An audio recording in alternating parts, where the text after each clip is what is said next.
No iti gobyerno kat maipatpatungpal ti wellness leave kadag iti kwalipikado nga empleyado. Iti met pribado a sektor nasken nga obserbaran ken ipatungpal dagiti employer ti makunkuna a family welfare program.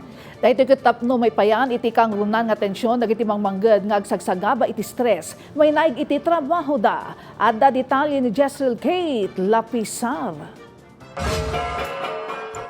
Tapno makainana dagiti mangmangged iti gobyerno kan may pangruna ti kinatalged ti kapanunutan kan salun at da mayim implementar ita atawan ti wellness leave policy para met kadagiti mangmangged kadagiti pribado nga establishmento at da dagiti nagduduma a leave ang mabalinda nga aramaten tapno makainanada.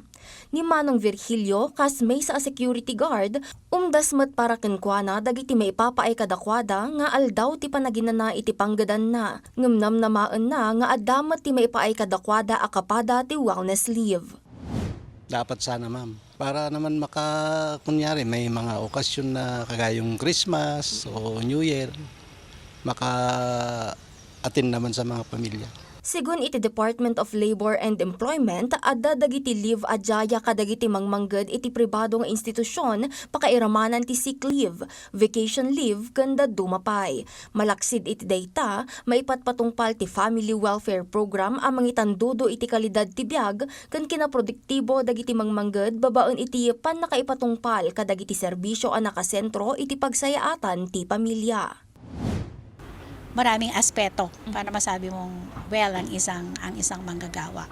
Mga factors that affects yung kanilang well-being. Sa tingin ko pag yun naman ay na-implement ng company, I don't think or mami-minimize yung mga problema ng ating manggagawa. Naingat mati pa ng monitor da iti compliance dagiti establishmento iti General Labor Standards kun Occupational Safety and Health Program.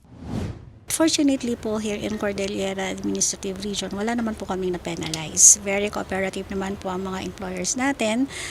Nagko-comply naman po sila kung ano po yung violations, kung may kailangang bayaran. Mga documents po na kinakailangan, especially dun sa implementation of the OSH program, ay nagsasubmit naman po sila. Jezreel Kate Lapizar para iti Pambansang TV, iti Baro, Pilipinas.